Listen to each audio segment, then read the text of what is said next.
Hello, everyone. Welcome back to Friday Night Varsity Preview. I'm Dan Spears, along with Tim Hauer. Rachel George has got the week off. She's out of town for vacation, eating turkey somewhere in an undisclosed location, we believe.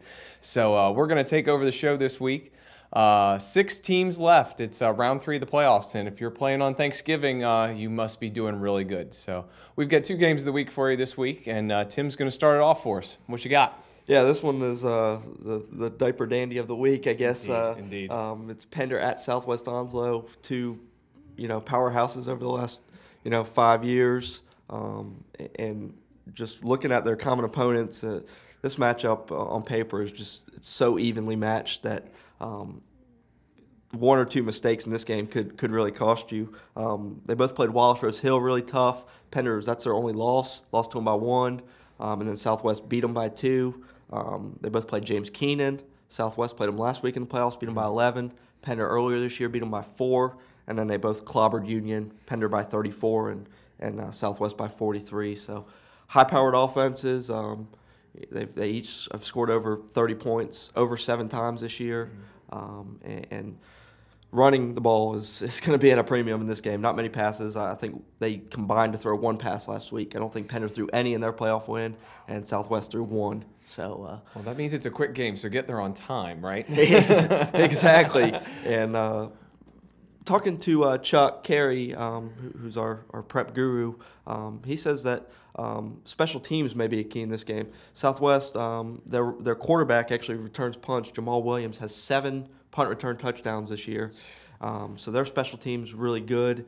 He says Pender, that's one of the areas that they could work on a little bit. So could come down to something as simple as a punt or a field goal or something in this game. Yeah, this is the game that we've all been talking about in the office all week and talking with other colleagues from around the state. This has also been a really good game. Everybody's like, are you going to that game? So it's going to be a heck of a ball game. It really is.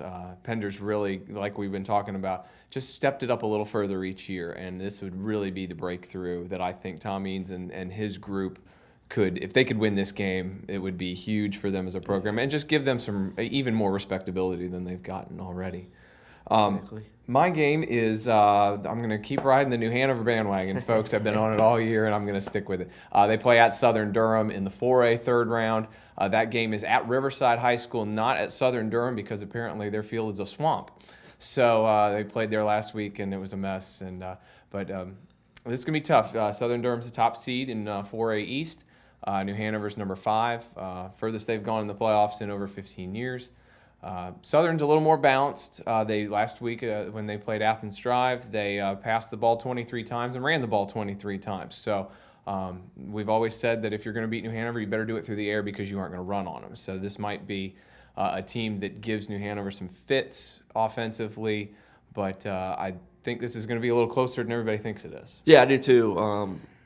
New Hanover's defense is so strong that I think maybe they learned a little bit from last week. The team Pinecrest was able to, or Pine Forest, was able to spread them out a little bit and throw on them. So yeah, I'm sure that's something Kevin Motzinger worked on this week with them, was shoring up that pass defense, because that's something that they're going to have to take care of this week. And penalties, that's the main thing for New Hanover. I think if they can limit penalties and maybe keep this a field position battle, because they've got, I think, an edge on special teams with the way they can punt the ball and kick field goals. So if it's a close game, I mean, New Hanover's probably got the advantage, in a late game situation like that. Yeah, Southern Durham is 12-1, but their scores aren't terribly impressive. They struggled against an East Wake team that was really bad. Struggled in the Pac-7. They won the league, but the scores just weren't really there. You'd expect a team that is so highly thought of to be a little better than that. But like I said, it'll be interesting.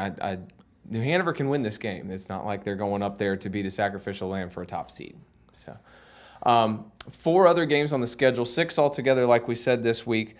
Starting off littlest to big, we've got in 1A, Plymouth is at Wallace Rose Hill. The Bulldogs absolutely destroyed Williamston last week, and Plymouth is in the same league and lost to Williamston already. That's got to be looking good for the Bulldogs there.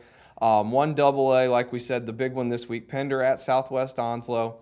Also in 1AA, the feel-good story of the playoffs, Trask, 14th seeded in 1AA East.